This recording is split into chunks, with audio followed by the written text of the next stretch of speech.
Իրանական հանգուցյալ լուծումը Հայաստանի ներքաղաքական process-ի հետ որևէ առնչություն ունի։ Այո, Ինչ ունի։ հանգուցալուծումներ լինի։ Դե Իրանը մեր հարևան պետություն, ինչ որ չափով գերտերություն, զսպող միջոց որոշ չափով հակազդող կամ զսպող ավելի ճիշտ է։ Ռուսաստանի հետ դաշնակից, ԱՄՆ-ի հետ հակասությունների մեջ, ԱՄՆ տարածաշրջանում իր հետաքրքրություններն ունի եւ այդ հետաքրքրություններն ասում են Հայաստանի տարածքով, հետեւաբար Իրանի հետ պատերազմի ավարտի ելքը կարող է ազդել Հայաստանում ընտրությունների վրա։ Այսինքն այդ հանգուցալուծման հետ կառնչվի նաև թրիփի ճակատագիրը։ Դե ես դրա հետ եմ կապում առնչությունը, որովհետեւ ենթադրենք ԱՄՆ, չգիտեմ, պարտվեց եւ տարածաշրջանից գնաց։ Ինչ է լինելու թրիփի ճակատագիրը եւ այն երաշխիքները, որ Տրամպը Եթե իրանական պատերազմից դուրս է գալիս ԱՄՆ-ն, Իսրայելը մնում է այդ պատերազմում, դա թրիփը Իսրայելինը չի, Իսրայելին ձեռնտու չի թրիփը, ընդհանրապես իրեն պետք է որ իր տարածքով լոգիստիկ այդ ճանապարհները անցնեն, հետեւաբար Իսրայելը ոչ մի առանձնապես մեծ շահագրգռվածություն չունի այդ առումով, բայց նույնիսկ եթե ունենա, մենք գիտենք Ադրբեջանի նկարտումները կախված Սյունիքով ճանապարհի վրա իր իրավասությունների ընդլայնման հետ, հա, այսինքն ինքը մեծ ախորժակ ունի այդ առումով եւ եթե մենք ընդունում ենք, որ այս պահին Ադրբեջանի ախորժակը զսպողը ԱՄՆ-ն է, ապա թեորիապես քիչ հավանական է, բայց ձեր հարցի պատասխանը այդտեղ է, եթե բացասական ԱՄՆ-ի համար բացասական սցենարով զարգանա, ապա ինչու ոչ։ Այդ դեպքում, ասեք, հայկական ընտրությունների որ արդյունքը կբխի Բաքվի շահերից։ Ես կուզեի, որ մենք հայկական ընտրությունների հայկական շահերից բխող արդյունքների մասին խոսենք, որովհետև Բաքվին չի հետաքրքրում Հայաստանում ինչպիսի ավարտ կունենա։ Չէ, Բաքվին հետաքրքրում է իհարկե, Բաքվին իդեմս գործող իշխանությունների, Բաքուն ունի ասենք գործընկեր, ասենք գերի, ասենք համագործակցության պատրաստ կողմ, ասենք քիչ ռիսկային կողմ, ինչ ուզում եք ասեք, բայց գործող իշխանությունը գոնե այս փուլում Բաքվի, քանի դեռ ԱՄՆ-ի վիճակը անհասկանալի է։ Քանի դեռ կա օգոստոսի 8-ի համաձայնագիր։ Այո, Ադրբեջանին այդ առումով ձեռնտու է շարունակել օգոստոսի 8-ի համաձայնագրի շրջանակներում փորձել ավելին ստանալ, քան կարող է, բայց այլ զարգացումների դեպքում անկանխատեսելի է։ Իսկ Ադրբեջանին կարծում եմ հատկապես այս փուլում, երբ որ ինքը խնդիր ունի աշխարհին ցույց տալու կամ ապացուցելու, որ Ադրբեջանի կողմից Արցախի գրավումը դա եւ արցախցիների տեղահանումը դա զուտ տարածքային ամբողջականությունը վերականգնելուն միտված քայլ էր եւ ոչ մի ցեղասպանական գործողություն չի իրականացրել, իրեն այս փուլը պետք է։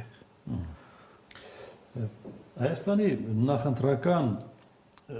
ներկայիս բանավեճը, ինչին մենք այսօր օրինականատես ենք լինում, ինչ տպավորություն է թողնում։ Հայաստանում, եթե շատ կարճ պատասխանեմ, չկա քաղաքական դիսկուրս, չկա։ Իհարկե չկա, քաղաքական հեռանկար, այսինքն քաղաքական ծրագիր, տնտեսական հեքիաթների մասին չեմ խոսում, որ այսքան ակտորակռիվը ինչի մասին է։ Այդ ակտորակռիվը հանրության գոյաբանական վախերի վրա խաղալով ձայն փախցնելու մասին է։ Երբ որ ձեզ ասում են, որ մենք չգանք ձեր համար վատ կլինի, այն մեկն էլ ասում է, որ մենք չմնանք ձեր համար վատ կլինի, այսինքն երկու դեպքում էլ վատ կլինի, այդ 50-50-ա, հա, այսինքն այդտեղ դա զարգացման տեսլականի քաղաքական ծրագրի, բովանդակության, քաղաքական մտքի դրա մասին, այսինքն սուբյեկտայնանալու, սուբյեկտայնության մասին որևէ խոսք չկա։ Հետևաբար ասել, որ այդ ընտրությունները քաղաքական են եւ դրանք ինչ որ Հայաստանին լավ հեռանկար են սպասվում այդ ընտրությունների արդյունքներով, ես թերահավատ եմ։ Դա հայտնի է, գործողը խաղաղության դրոշով է եկել այս ընտրություններին։ Գործող իշխանությունը եկել է խաղաղության դրոշով։ Ընդդիմադիրներն ինչ են հակադրում դրան կամ ինչ են առաջարկում։ Նայեք, այնպես չի, որ իրանք ասում են մենք եկանք պատերազմ ենք անելու, դուք ընտրեք խաղաղությունը թե պատերազմը։ Իրենք ասում են մենք ենք խաղաղություն։ Այդ կոնցեպտը ձեռնտու է գործողին այդպես տարանջատել, հա, խաղաղություն թե պատերազմ։ Ինչ կարող է առաջարկել քաղաքական ուժը, որը 8 տարի ծախողել է ամեն ինչ, եւ այսօր ընտրությունների առաջ պետքա մի ձևով փորձի ներկայանալ։ Բացի խաղաղությունը այլ բան չկա, այսինքն այդ մի բառը, որը կարող է առաջարկվել։ Ոչ, դա էլ իհարկե կարող է եւ իրական է, այսինքն գոյություն ունեցող աշխարհաքաղաքական զարգացումների տեսանկյունից գուցե թե դա իրոք տեղ ունի, բայց դա չի Հայաստանի զարգացման միակ եւ այն եզակի բանաձևը,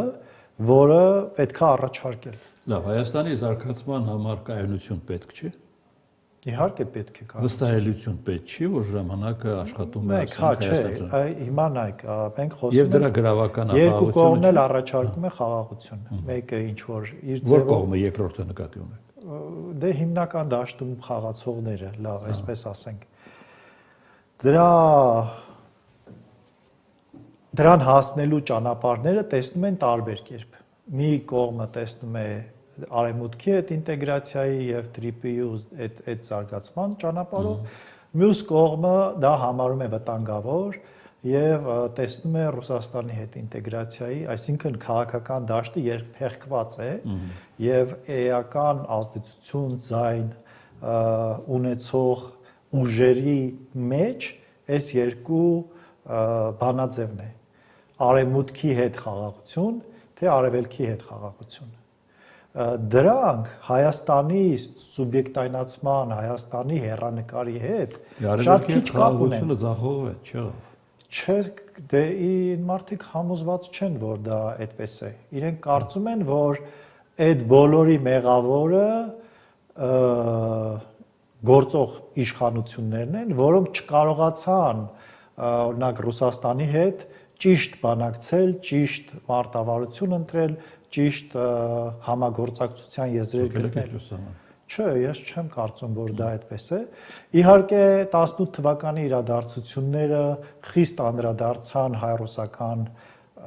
այսպես կոչված դարավոր բարեկամության վրա, Կրեմլը ոչ մի կերպ չէր կարող ընդունել, որ հնարավոր է ժողովրդի ընդվզման ճանապարհով իշխանություն ձևավորվի իր ազդեցության տակ գտնվող երկրներում, իսկ մենք այդպիսին էինք,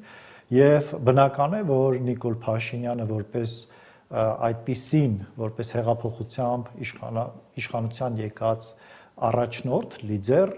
ղեկավար, ընդունելի չէր կարող լինել Կրեմլի կողմից, որովհետև դա կբերեր անկանխատեսելի հետևանքների այլ երկրներում նույնպես։ Եվ այն ամեն ինչը, ինչ տեղի է ունեցել 18 թվականից ի վեր, մասնավորապես կապ ունի նաև այդ աշխարհայացքի այդ մոտեցման հետ։ Անցել է 8 տարի, հիմա էլ է այդպես մտածում։ Դե ծայրահեղ վարչապետը մեկնում է Մոսկվա։ Այո, ես կարծում եմ, որ սեփական սխալների վրա այնուամենայնիվ հնարավոր է սովորել եւ Ռուսաստանը տեսնելով, որ այնուամենայնիվ շանս չունի Հայաստանում իր ուզած մարդկանց դնել իշխանության գլուխ, կարող է գալ հայտարար Նիկոլ Փաշինյանի հետ եւ վարել այնպիսի քաղաքականություն, որը շարունակի բխել Ռուսաստանի շահերից եւ աստիճանաբար հետ մղի արևմտյան նկրտումները մեր երկրում։